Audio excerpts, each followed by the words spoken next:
ইসলামের ইতিহাসের অন্যতম শ্রেষ্ঠ যোদ্ধা হযরত খালিদ বিন ওয়ালিদ রাদিয়াল্লাহু তাআলা আনহু, যার উন্মুক্ত তলোয়ারের সামনে হাঁটু গেড়ে বসতে বাধ্য হয়েছিল তৎকালীন পৃথিবীর সুপার পাওয়ার পারস্য ও রোমান সাম্রাজ্য।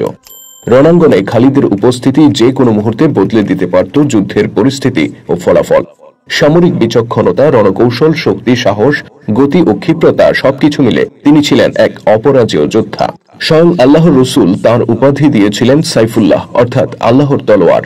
পাকিস্তানের প্রখ্যাত সামরিক গবেষক এ.আই. আকরাম রচিত সোর্ড অব আল্লাহ বই অনুসারে মহাবীর খালিদের জীবন কাহিনী আমরা ধারাবাহিকভাবে তুলে ধরছি। খালিদ ও দীর্ঘকায় বালকটি একে অপরকে তীক্ষ্ণ দৃষ্টিতে পর্যবেক্ষণ করতে থাকে। তারা একে অপরের উপর সতর্ক দৃষ্টি রেখে আক্রমণের সুযোগের অপেক্ষায় একটি বৃত্তের মধ্যে ধীরে ধীরে ঘুরছে। সেই সঙ্গে তারা প্রতিপক্ষের সম্ভাব্য কৌশল সম্পর্কেও সতর্ক। তাদের চোখে মুখে শত্রুতার ছাপের পরিবর্তে আছে বিজয়ের দৃঢ় সংকল্প, যদিও এটা কৌতুকোদ্দীপক বৈরিতা ছাড়া আর কিছুই নয়। খালিদের প্রতিপক্ষ বালকটি হচ্ছে বাঁ হাতি, তাই খালিদকে অধিকতর সতর্ক থাকতে হচ্ছে, কেননা বাঁ হাতিরা যুদ্ধে প্রতিপক্ষের উপর সবসময় একটা বিশেষ সুবিধা ভোগ করে। কুস্তি আরব বালকদের একটি প্রিয় খেলা, আর তারা প্রায়ই একে অপরের সাথে কুস্তি লড়ত। এই লড়াইয়ে কোনো হিংসা বা বিদ্বেষ কাজ করত না। এটা খেলা ছাড়া আর কিছুই নয়। আরবের পৌরুষের প্রতীক হিসেবে প্রতিটি বালককে কুস্তি শেখানো হতো। এই বালক দুটি ছিল সবচেয়ে শক্তিশালী আর তাদের সমবয়সীদের মধ্যে নেতা। কাজেই বলতে গেলে এই লড়াইটি ছিল হেভিওয়েট খেতাবের প্রতিদ্বন্দ্বিতার মতোই। তারা একে অপরের যথার্থ প্রতিদ্বন্দ্বী। তাদের বয়সও প্রায় সমান, সবেমাত্র এক যুগ পেরিয়েছে। তারা দুজনই লম্বা আর হালকা গড়নের।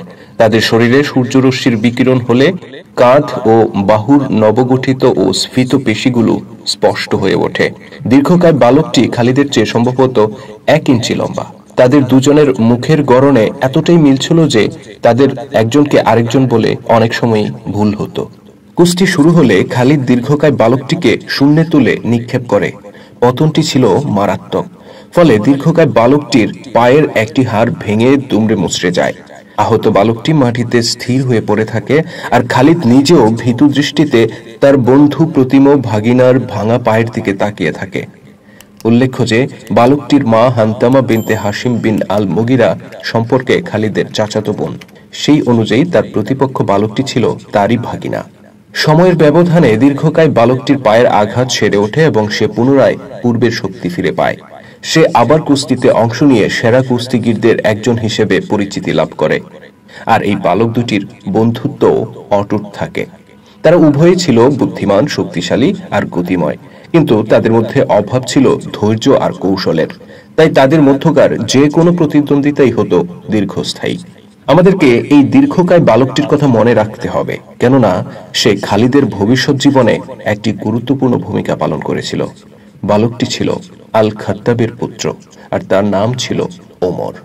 কুরাইশ বংশের অভিজাত পরিবারগুলোর প্রথামাফিক জন্মের পরপরই খালিদকে তার মায়ের কাছ থেকে সরিয়ে মরুভূমির একটি বেদুইন পরিবারে পাঠানো হয়।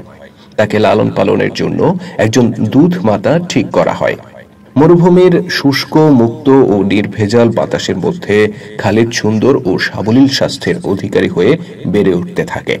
পরবর্তী জীবনে সে যে অসাধারণ শক্তিশালী ও সুদৃঢ় দেহের অধিকারী হয়েছিল তার গোড়াপত্তন হয় এই বেদুইন পরিবারের জীবনের মুক্ত পরিবেশেই।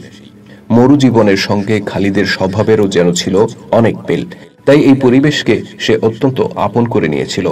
শিশুকাল থেকে 5-6 বছর বয়স পর্যন্ত সে এই মরুবাসী আরব পরিবারেই কাটানোর পর মক্কায় পিতামাতার নিকট ফিরে আসে। বাল্যকালে খালিদ একবার গুটি বসন্তে আক্রান্ত হয়। মুখে কয়েকটি দাগ ছাড়া অবশ্য এই বসন্তে তার তেমন কোনো ক্ষতি হয়নি। খালিদের চেহারা ছিল অত্যন্ত তেজোদীপ্ত ও সুদর্শন। তার সৌন্দর্য শুধু আরব সুন্দরীদেরই চিত্তদাহের কারণ ছিল না, এমনকি মাঝে মাঝে তাকেও ঝামেলায় ফেলে দিত। বসন্তের দাগের ফলে তার এই সৌন্দর্যের কোনো ক্ষতি হয়নি। বালক খালিদ কৈশোরে পদার্পণ করেই গৌরবের সাথে উপলব্ধি করে যে সে একজন গোত্র প্রধানের সন্তান। খালিদের পিতা আল ওয়ালিদ ছিল কুরাইশদের মধ্যে সবচেয়ে অভিজাত গোত্র বনি মখজুমের প্রধান, এবং মক্কায় সে আল ওয়ালিদ অর্থাৎ অদ্বিতীয় এই উপাধিতে পরিচিত ছিল। দুধ মাতার নিকট থেকে ফিরে আসার পর স্বয়ং পিতা ওয়ালিদ পুত্র খালিদের দেখাশোনার দায়িত্ব গ্রহণ করে। সে যথাসম্ভব চেষ্টা করেছিল পুত্রের মাঝে সাহসিকতা, সামরিক দক্ষতা, শক্তিমত্তা ও মহানুভবতার মতো আরবীয় পৌরুষের সকল প্রকার গুণের সমাবেশ ঘটানোর। বলা বাহুল্য, তার সেই প্রচেষ্টা অভূতভাবে সফল হয়েছিল। মক্কার কুরাইশগণ নিজেদের গোত্রগুলোর মধ্যে বিভিন্ন সুযোগ সুবিধা ও দায় দায়িত্ব বন্টন করে নিয়েছিল। কুরাইশদের মধ্যে বনি হাশিম, বনি আব্দুদ্দার এবং বনি মাখজুম এই তিনটি প্রধান গোত্র ছিল। যুদ্ধ বিগ্রহ সম্পর্কিত দায়িত্ব ছিল বনি মাখজুমের উপর। এই গোত্রের লোকেরা কুরাইশদের জন্য যুদ্ধের ঘোড়া জন্মাতো আর প্রশিক্ষণ দিত। তারা বিভিন্ন অভিযানের আয়োজন করত এবং প্রায়ই যুদ্ধযাত্রী কুরাইশ বাহিনী দলগুলোর নেতৃত্ব দিত। বনি মাখজুমের এই সামাজিক অবস্থান ও পরিবেশের মধ্যেই খালিদ বড় হয়েছিল। বালক অবস্থায় খালিদকে ঘোড়ায় চড়া শেখানো হয়। বনি মাখজুমি হিসেবে তার ঘোড়া চালনায় দক্ষতা অর্জন ছিল অপরিহার্য এবং সে খুব দ্রুতই সেটা অর্জন করতে সক্ষম হয়। কিন্তু তাকে শুধু প্রশিক্ষণপ্রাপ্ত ঘোড়া চালানোতে দক্ষ হলেই চলবে না, বরং তাকে চালাতে জানতে হবে যে কোনো ঘোড়া এবং লাগামহীন পুরুষ অশ্বশাবককে প্রশিক্ষণ দিয়ে করতে হবে যুদ্ধের উপযোগী অনুগত। বনি মাখজুম গোত্রের লোকেরা ছিল আরবদের মধ্যে অশ্বচালনায় উত্তম, আর খালিদও গড়ে উঠেছিল বনি মাখজুমের লোকদের মধ্যে উত্তম অশ্বচালক হিসেবে। আরবীয় যুদ্ধ ব্যবস্থায় ঘোড়া ও উট ছিল খুবই গুরুত্বপূর্ণ দুটি প্রাণী।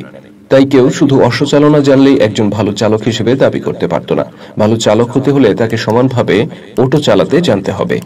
সাধারণত ঘোড়া ব্যবহার করা হতো যুদ্ধের সময় আর ওট দীর্ঘ যাত্রার সময়। অশ্বচালনার পাশাপাশি খালিদ যুদ্ধবিদ্যায়ও পারদর্শিতা লাভ করে।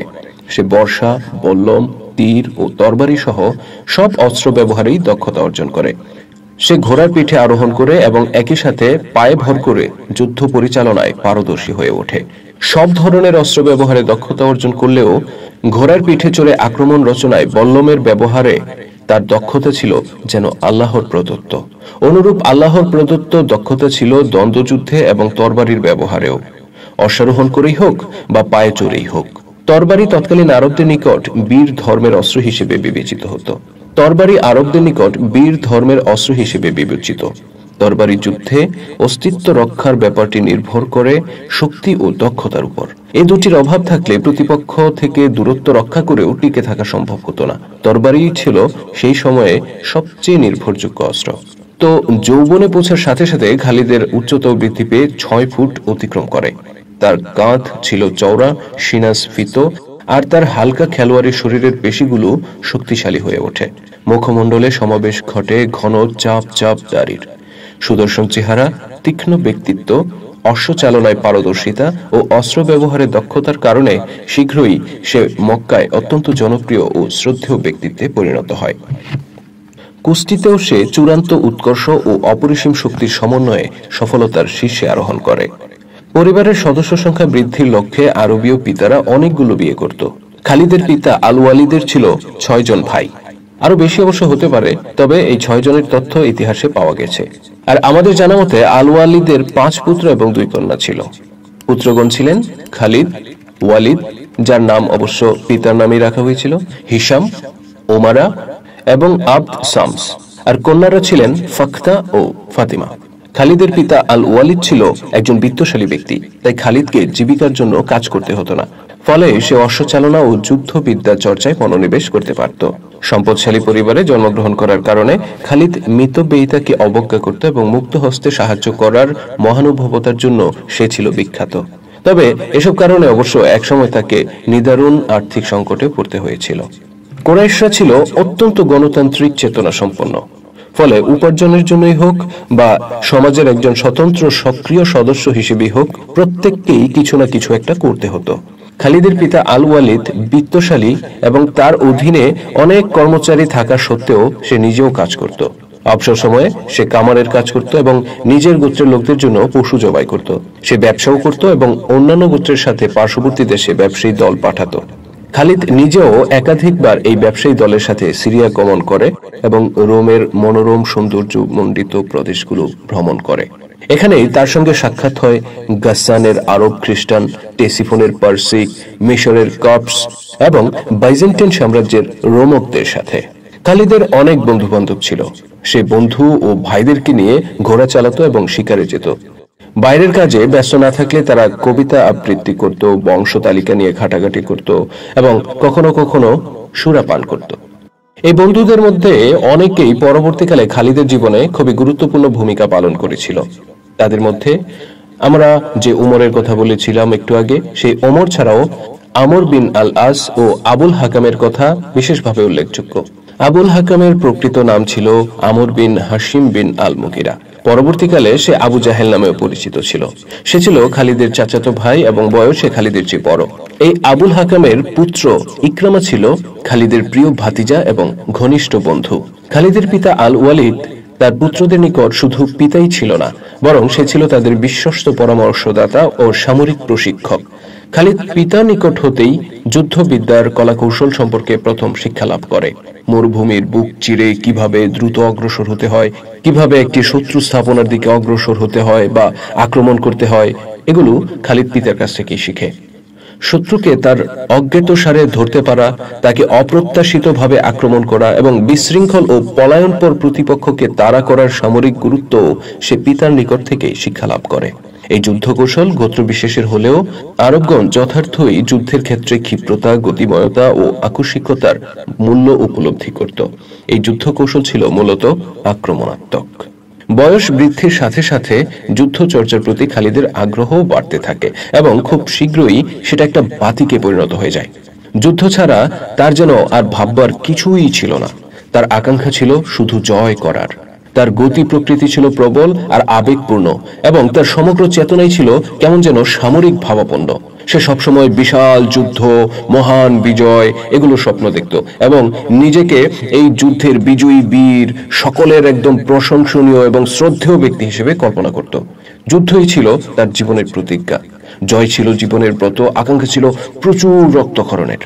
আল ওয়ালিদের পুত্র খালিদ কি আসলে তখন জানতো নিয়তি তাকে সেদিকেই নিয়ে যাচ্ছে? জনৈক আরব গভীর রাতে চিন্তাক্লিষ্ট মনে মক্কার রাস্তায় পায়চারি করছেন। তিনি মক্কার মহান গোত্র বনি হাশিমের সদস্য হলেও খুব একটা সম্পদশালী নন। তিনি মাঝারি গড়নের অত্যন্ত সুদর্শন মানুষ। তার কাঁধ চওড়া এবং মাথায় কোকড়ানো কালো চুল কানের শেষ প্রান্ত পর্যন্ত ঝুলে আছে। তার উজ্জ্বল দ্যুতিময় চোখ দুটি বেদনা ক্লিষ্ট। আরবের সমাজে ও জীবনে এমন অনেক কর্ম ও বিশ্বাস ছিল যা এই মানুষটার মনকে ব্যথিত করত। তিনি তার আশপাশের সব জায়গায় দেখতেন পতনের চিহ্ন। গরিব ও অসহায়দের প্রতি অবিচার, অহেতুক রক্তপাত, মেয়েদেরকে গৃহপালিত পশুর মতো মনে করা ছিল অতি সাধারণ ব্যাপার। তিনি গভীরভাবে ব্যথিত হতেন যখন একটা মেয়ে সন্তানকে জীবন্ত কবর দেওয়ার খবর শুনতেন।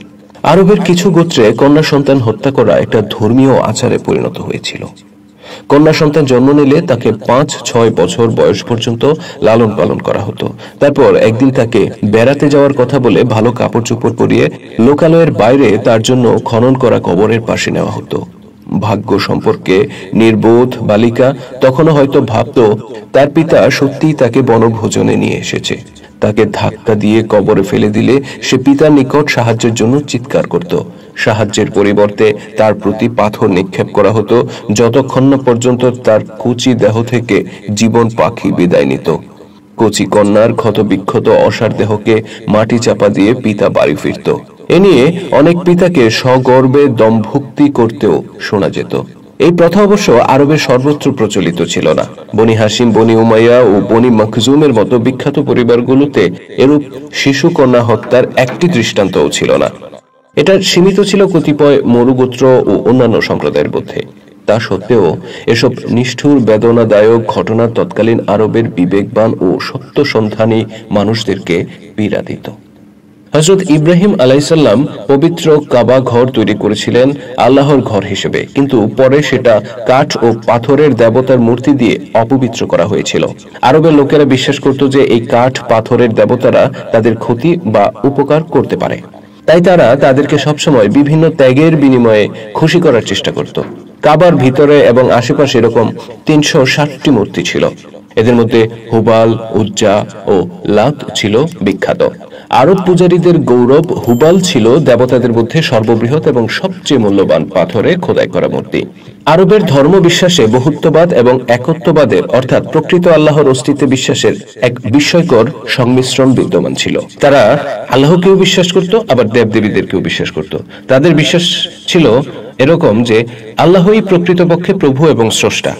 দেবত্ব সম্পর্কে আরব ধারণাটা ছিল এরূপ যে আল্লাহ একটি দেবতা পরিষদের সভাপতি আর অন্যান্য দেবদেবীরা হচ্ছে সেই পরিষদের সদস্য। এই দেবদেবীদের ঐশী ক্ষমতা থাকলেও সর্বশক্তিমান আল্লাহর প্রতি তারা অনুগত। এই বিশ্বাস থেকে তারা হুবাল বা অন্যান্য দেবদেবীর নামে যেরকম শপথ নিত, তেমনি আল্লাহর নামেও শপথ নিত। তাদের সন্তানদের নাম আব্দুল উজ্জা অর্থাৎ উজ্জার দাস যেরকম রাখা হতো, ঠিক তেমনি ভাবে আব্দুল্লাহ অর্থাৎ আল্লাহর দাসও রাখা হতো। অর্থাৎ আজকে আমরা যেমনটা বিশ্বাস করি বা অনেকে মনে করি যে আরবরা আল্লাহকে বিশ্বাস করত না বা আল্লাহর অস্তিত্বে বিশ্বাসী ছিল না, বিষয়টা আসলে তা নয়। তারা আল্লাহকেও বিশ্বাস করত, আবার একই সাথে দেবদেবীদেরকেও আল্লাহর সন্তান বা এরকম কিছু একটা মনে করত। উপরে আরব ধ্যান ধারণার যে চিত্র পাওয়া গেল, তাতে এরূপ মনে করা ঠিক হবে না যে আরব সংস্কৃতিতে সবকিছুই আসলে খারাপ ছিল। গর্ব করার মতো অনেক বিষয় কিন্তু তাদের সংস্কৃতিতে ছিল।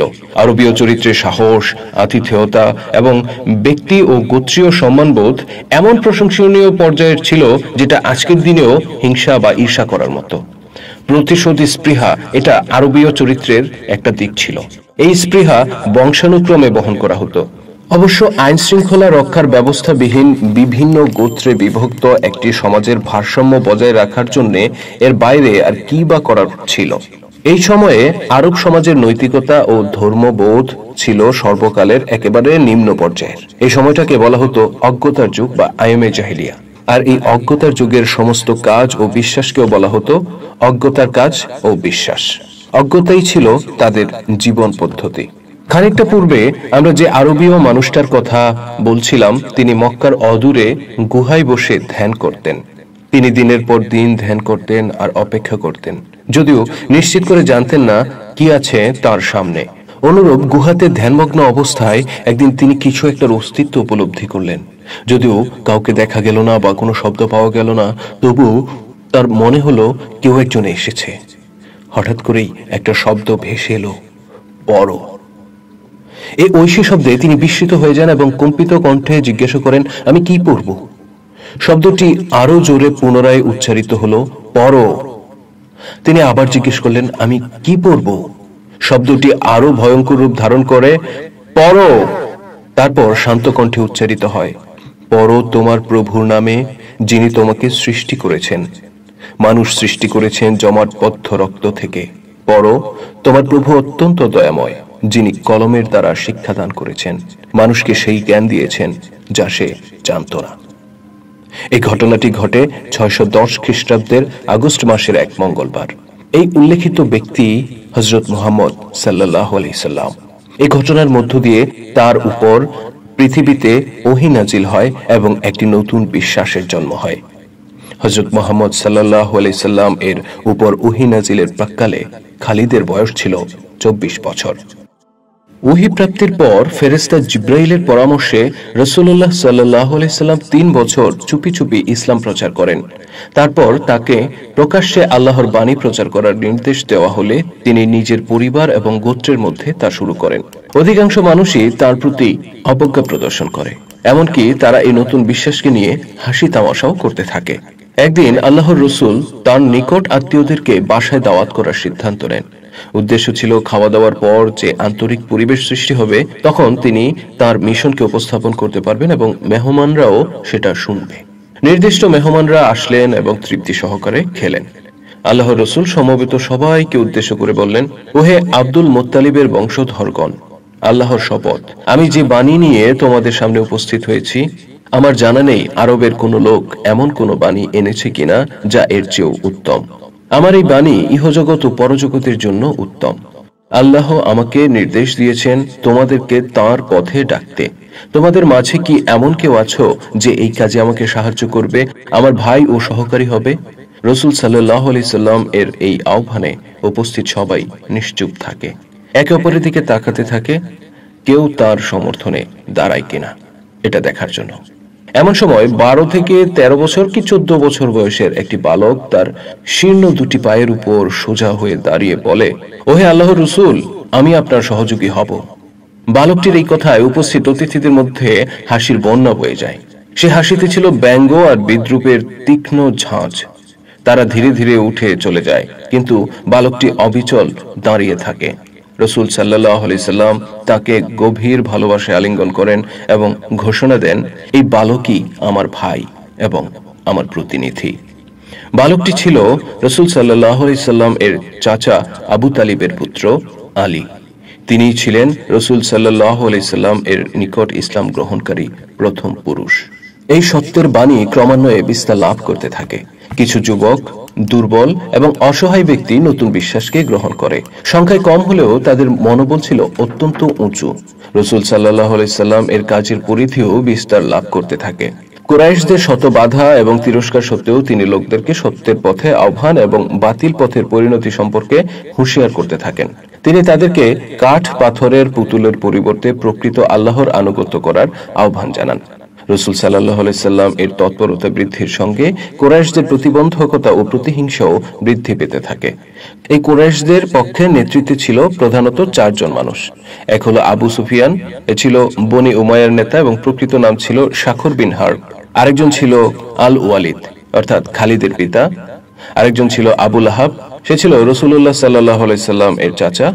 এবং আরেকজন ছিল আবুল হাকাম অর্থাৎ যাকে পরবর্তীতে রাসূল উপাধি দিয়েছিলেন আবু জাহেল। আবু সুফিয়ান এবং আল ওয়ালিদ এই দুইজন ছিল মর্যাদা এবং আত্মসম্মান বোধ সম্পন্ন ব্যক্তি। রাসূল সাল্লাল্লাহু আলাইহি সাল্লাম এর বিরোধিতা করার সময় তারা এমন কিছু করত না যাতে তাদের মর্যাদা ক্ষুণ্ণ হয়। রাসূল সাল্লাল্লাহু আলাইহি সাল্লাম এর নবুয়ত প্রাপ্তির কথা যখন খালিদের পিতা আল ওয়ালিদের কানে গেল, তখন তার মর্যাদা বোধে খুব আঘাত লাগলো। তার বিক্ষুব্ধ প্রতিক্রিয়াটা ছিল এরকম যে, নবুয়ত যদি দিতেই হয় তবে মুহাম্মদকে কেন? আমি আছি কুরাইশদের মধ্যে, আমি সর্বশ্রেষ্ঠ এবং বয়োজ্যেষ্ঠ, তাহলে আমি কি পেলাম? তাছাড়াও রয়েছে সাকিফ গোত্রের প্রধান আবু মাসউদ, নিঃসন্দেহে সে এবং আমি হচ্ছি এই 2 শহরের সর্বশ্রেষ্ঠ ব্যক্তি। আল ওয়ালিদের ধারণা ছিল পৃথিবীতে সবকিছুই হয় মানুষের জন্ম এবং সামাজিক পদমর্যাদা থেকে। সে হযরত মুহাম্মদ সাল্লাল্লাহু আলাইহি সাল্লাম এর পারিবারিক মর্যাদার কিছুটা অবমূল্যায়ন করেছিল। যদিও রাসূলুল্লাহ সাল্লাল্লাহু আলাইহি সাল্লাম এর পরিবার এবং আল ওয়ালিদ ছিল একই বংশের, যা 6 পুরুষ পূর্বে আলাদা হয়ে গিয়েছিল। তদুপরি রাসূল সাল্লাল্লাহু আলাইহি সাল্লাম এর পরিবার কোনো বিবেচনাতেই আল ওয়ালিদের পরিবার থেকে কম অভিজাত ছিল না। প্রকৃতপক্ষে সমসাময়িক কালে রাসূল সাল্লাল্লাহু আলাইহি সাল্লাম এর পরিবারই ছিল সবচেয়ে বেশি খ্যাতিমান এবং তার দাদা আব্দুল মুত্তালিব ছিলেন মক্কার কুরাইশদের প্রধান। ইবনে হিশামের বর্ণনা মতে আল ওয়ালিদের এই যে দম্ভোক্তি, এই উক্তির পরিপ্রেক্ষিতেই কোরআনের 43 নম্বর সূরার 31 নম্বর আয়াতটি নাজিল হয়, যেখানে আল্লাহ তাআলা বলেন, এবং তারা বলে এই কোরআন কেন নাজিল হলো না বিখ্যাত শহর দুটির প্রতিপত্তিশালী ব্যক্তির উপর। আল্লাহর রাসূলের বিরোধিতাকারী যে 4 জন প্রধান ব্যক্তির কথা বলা হলো, তাদের মধ্যে সবচেয়ে বেশি রক্তপিপাসু আর বিদ্বেষপরায়ণ ছিল আবুল হাকাম অর্থাৎ আবু জাহেল। ইসলামের প্রতি তার এই চরম বিদ্বেষের কারণে মুসলিমরা তাকে আবু জাহেল অর্থাৎ মূর্খের পিতা উপাধি দান করে এবং পরবর্তীকালে সে এই নামেই পরিচিত হয়। বেটে, খাটো এবং কর্কশ চেহারার এই লোকটি সম্পর্কে সমসাময়িক কালের একজন লেখকের বর্ণনা এরকম যে, সে এমন একটি মানুষ যার চেহারা এবং জিহ্বা ছিল লোহার তৈরি। আবু জাহল একটি কথা জীবনেও কখনো ভুলতে পারেনি যে, ছোটবেলার এক কুস্তি প্রতিযোগিতায় মুহাম্মদ সাল্লাল্লাহু আলাইহি সাল্লাম তাকে এমন ভাবে আছাড় দিয়েছিলেন যে তার হাঁটুতে গভীর ক্ষতের সৃষ্টি হয়েছিল, যে দাগ তার মৃত্যুর পূর্ব পর্যন্ত ছিল। কুরাইশ বংশের নেতৃস্থানীয় ব্যক্তিরা ভয়, ভীতি বা লোভ লালসা দিয়ে মুহাম্মদ সাল্লাল্লাহু আলাইহি সাল্লামকে ইসলাম প্রচারে বিরত করার চেষ্টা করে, কিন্তু এতে তারা ব্যর্থ হয়ে তারা তার চাচা এবং বনি হাশিম গোত্রের সর্বজন শ্রদ্ধেয় আবু তালিবের নিকট বিচার দেওয়ার সিদ্ধান্ত গ্রহণ করে। তারা রাসূল সাল্লাল্লাহু আলাইহি সাল্লামকে হয়তো হত্যা করে ফেলতে পারত, কিন্তু এই কাজ থেকে বিরত থাকে শুধুমাত্র বনি হাশিম গোত্রের শক্তি এবং প্রভাব প্রতিপত্তির ভয়ে। আরবদের আসলে গোত্রপ্রীতি এবং পারিবারিক ঐক্যই রাসূল সাল্লাল্লাহু আলাইহি সাল্লামকে কুরাইশদের হাত থেকে রক্ষা করেছিল। কুরাইশদের প্রতিনিধি দল আবু তালিবের নিকট গিয়ে নালিশ করে, ওহে আবু তালিব, আপনি আমাদের নেতা এবং আমাদের মধ্যে সর্বশ্রেষ্ঠ। আপনি তো দেখছেন আপনার ভাতিজা আমাদের ধর্মের সাথে কিরূপ একটা বিরূপ আচরণ করছে। সে আমাদের ও আমাদের পূর্বপুরুষদের ধর্মকে নিন্দা করে এবং আমাদের উপাস্যদেরকে তিরস্কার করে। আপনিও তো আমাদের ধর্মেরই একজন, হয় আপনি এর প্রতিকার করুন, নয়তো আমাদেরকে অনুমতি দেন, আমরা আমাদের ইচ্ছা মতো ব্যবস্থা নেব। আবু তালিব প্রতিনিধি দলের সাথে ভালো আচরণ করলেন এবং বিষয়টি দেখবেন বলে আশ্বাস দিয়ে তাদেরকে বিদায় দিলেন। পরে তিনি রাসূল সাল্লাল্লাহু আলাইহি সাল্লামকে এই ঘটনা অবহিত করেন, কিন্তু এর চেয়ে বেশি কিছুই তিনি করেননি। অর্থাৎ ইসলাম প্রচার করতে তাকে বিরত করার মতো কোনো পদক্ষেপ তিনি নেননি। আবু তালিব একজন কবি ছিলেন। তার জীবনে কোনো ঘটনা ঘটলে তিনি তার অনুভূতি কবিতায় প্রকাশ করে রাখতেন। এদিকে খালিদের পিতা আল ওয়ালিদের বাসায় সার্বক্ষণিক আলোচনার প্রধান বিষয় ছিল রাসূল সাল্লাল্লাহু আলাইহি সাল্লাম এর তৎপরতা। সন্ধ্যার পর আল ওয়ালিদ তার পুত্র এবং অন্যান্য আত্মীয়দেরকে নিয়ে রাসূল সাল্লাল্লাহু আলাইহি সাল্লাম এর গোটা দিনের তৎপরতা আলোচনার পাশাপাশি দিন ইসলামের প্রতিরোধের জন্য কুরাইশদের পদক্ষেপ, এসব বিষয় নিয়ে পর্যালোচনা করত। এই সান্ধ্যকালীন পারিবারিক অধিবেশনেই খালিদ তার পিতার মুখে আবু তালিবের কাছে প্রেরিত কুরাইশদের প্রথম প্রতিনিধি দলের অভিজ্ঞতার বর্ণনা শোনে। কয়েক সপ্তাহ পর একই বৈঠকে সে জানতে পারে কুরাইশদের দ্বিতীয় প্রতিনিধি দলও আবু তালিবের নিকট হতে একই অভিজ্ঞতা নিয়ে ফিরে এসেছে। রাসূলুল্লাহ সাল্লাল্লাহু আলাইহি সাল্লাম তার মিশন অব্যাহত রাখলেন, আর আবু তালিবও কুরাইশদের প্রতিনিধি দলের আগমন বার্তা ব্যতীত তাকে অন্য কোনোভাবে অসহযোগিতা করেননি।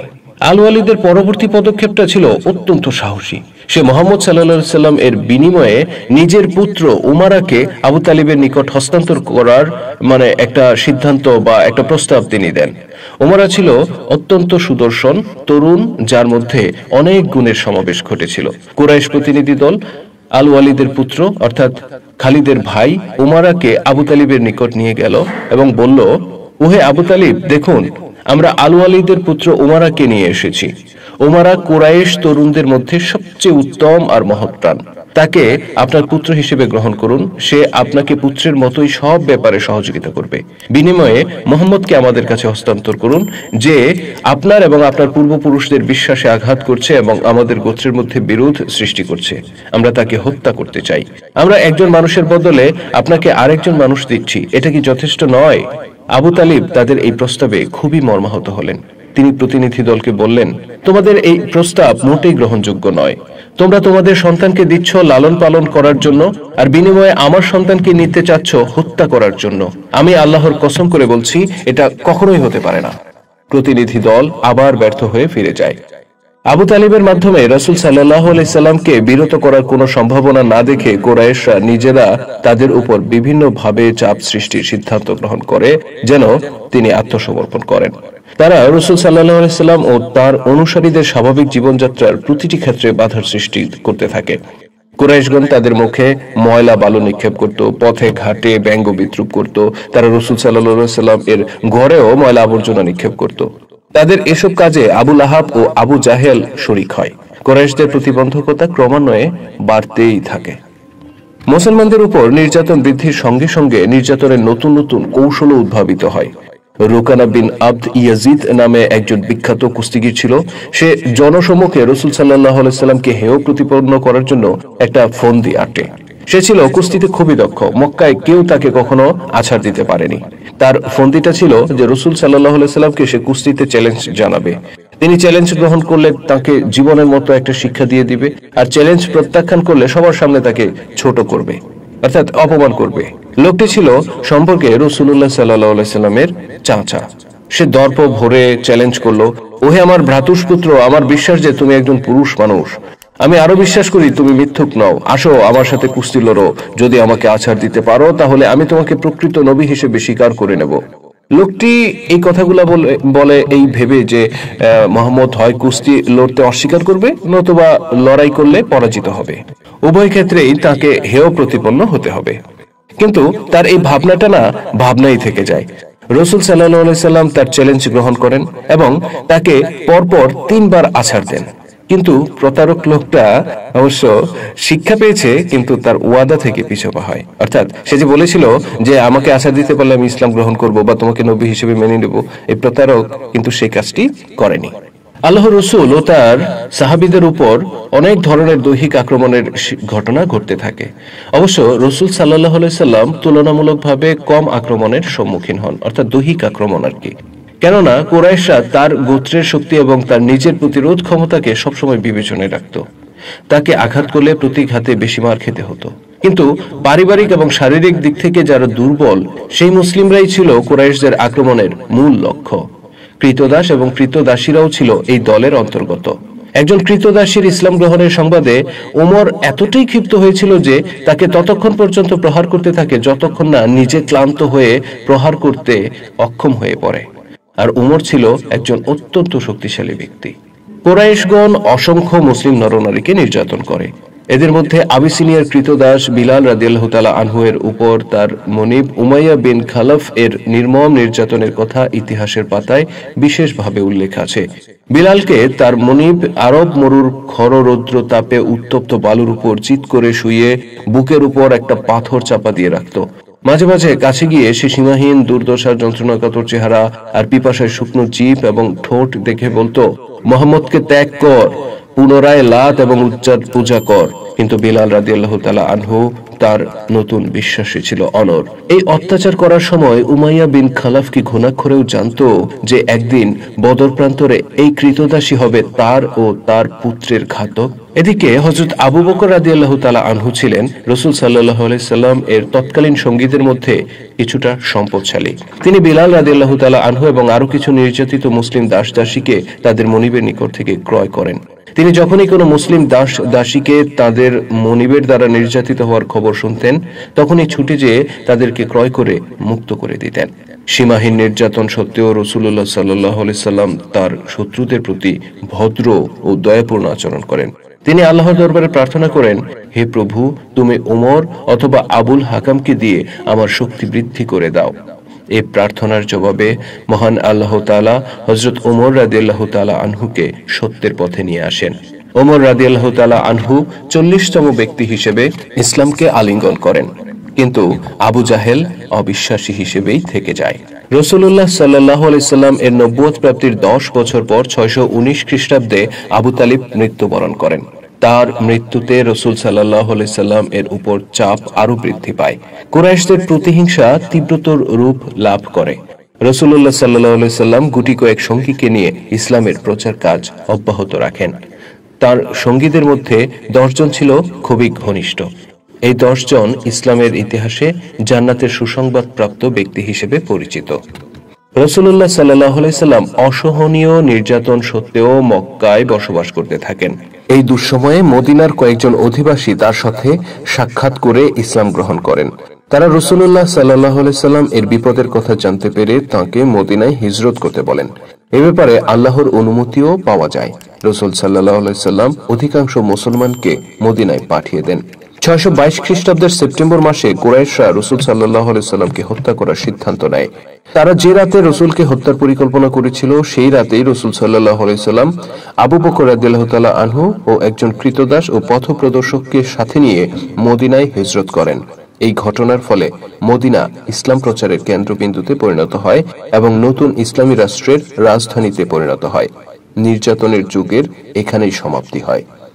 রাসূলুল্লাহ সাল্লাল্লাহু আলাইহি সাল্লাম এর মক্কা থেকে 3 বছর পর আল ওয়ালিদ অর্থাৎ খালিদের পিতা মৃত্যুশয্যায় তার পুত্রদেরকে ডেকে বলে, ওহে পুত্রগণ, তোমাদের জন্য 3টি অসমাপ্ত কাজ রেখে গেলাম। তোমরা অবশ্যই এই কাজ 3টি সম্পন্ন করবে। প্রথমত, খুজাইয়াদের বিরুদ্ধে অবশ্যই তোমরা রক্তের প্রতিশোধ নিবে। দ্বিতীয়ত, সাকিফ গোত্রের নিকট আমার পাওনা টাকা আদায় করবে। তৃতীয়ত, আবু উজাইহার এর নিকট আমার ক্ষতিপূরণের রক্ত অথবা অর্থ প্রাপ্য আছে। আবু উজাইহার নামের এই লোকটি আল ওয়ালিদের মেয়েকে বিয়ে করেছিল। সে তার স্ত্রীকে তার কাছ থেকে দূরে রাখত এবং নিজের পিতার কাছেও যেতে দিত না। অন্তিম ইচ্ছা প্রকাশের পর আল ওয়ালিদ মারা যায়। তাকে কুরাইশদের কৃতি সন্তান এবং গোত্র প্রধান হিসেবে যথাযোগ্য মর্যাদায় কবর দেয়া হয়। আল ওয়ালিদ খুজাইয়াদের বিরুদ্ধে রক্তের প্রতিশোধ নেওয়ার কথা তার পুত্রদেরকে বলে গিয়েছিলেন। খুজাইয়ারা রক্তের বিনিময়ে অর্থ প্রদান করলে প্রথম সমস্যাটি সমাধান হয়ে যায়। দ্বিতীয় সমস্যাটি শেষ পর্যন্ত সমাধান করা সম্ভব হয়নি। অর্থাৎ সাকিফ গোত্রের নিকট প্রাপ্য অর্থ আদায়। আর তৃতীয় সমস্যাটা অর্থাৎ খালিদের বোনের উপর তার ভগ্নিপতি যে অন্যায় করেছিল সেই অন্যায়ের প্রতিশোধ বলি বা বিচার বলি, এই সমস্যাটার ব্যাপারে খালিদের ভাই হিশাম সিদ্ধান্ত নেয় আবু উজাইহারকে হত্যা করার। সুযোগের অপেক্ষায় থেকে 1 বছর পর সে ওই আবু উজাইহার একটা লোককে হত্যা করতে সক্ষম হয়। ফলে সমস্যাটা আরো জটিল রূপ ধারণ করে এবং দুই পরিবারের মধ্যে ব্যাপক রক্তপাতের আশঙ্কা দেখা দেয়। আবু সুফিয়ানের হস্তক্ষেপে অবশ্য রক্তপাত ছাড়াই সমস্যাটা পরবর্তীতে নিষ্পত্তি হয়ে যায়। পিতার মৃত্যুর পরের বছরগুলোতে খালিদ তার সহায় সম্পদ নিয়ে মক্কায় সুখে জীবনযাপন করতে থাকে। এ সময় সে একটি বাণিজ্যিক দলের সাথে সিরিয়ার বিখ্যাত শহর বুসরা সফর করে। খালিদের মতো একজন মরুবাসী আরবের কাছে সিরিয়া ছিল স্বপ্নের শহরের মতো। কিন্তু খালিদ কি জানতো বহু বছর পর সে এই বুসরাতে সামরিক অভিযান পরিচালনা করবে? খালিদের কতজন স্ত্রী এবং ছেলে মেয়ে ছিল তা জানা না গেলেও অন্তত 2 জন ছেলের কথা জানা যায়। বড় ছেলের নাম ছিল সুলাইমান এবং ছোট ছেলের নাম ছিল আব্দুর রহমান। ছোট ছেলের জন্ম হয়েছিল আল ওয়ালিদের মৃত্যুর 6 বছর পূর্বে। আব্দুর রহমান পরবর্তী দশকগুলোতে সিরিয়ায় কমান্ডার হিসেবে খুবই খ্যাতি অর্জন করে। অবশ্য আব্দুর রহমান খ্যাতি অর্জন করলেও আরব প্রথা অনুযায়ী খালিদ তার বড় পুত্র সুলাইমানের নামেই পরিচিত ছিল। তাকে বিভিন্নভাবে সম্বোধন করা হতো, যেমন নিজের নামে খালিদ, পিতার নামে ইবনুল ওয়ালিদ অর্থাৎ ওয়ালিদের পুত্র, আবার পুত্রের নামে আবু সুলাইমান অর্থাৎ সুলাইমানের বাবা। অধিকাংশ লোকই তাকে আবু সুলাইমান নামেই ডাকত। শুধু দর্শক, আমাদের আজকের পর্ব এই পর্যন্তই। পরবর্তী পর্ব দেখার আমন্ত্রণ জানিয়ে শেষ করছি এখানেই।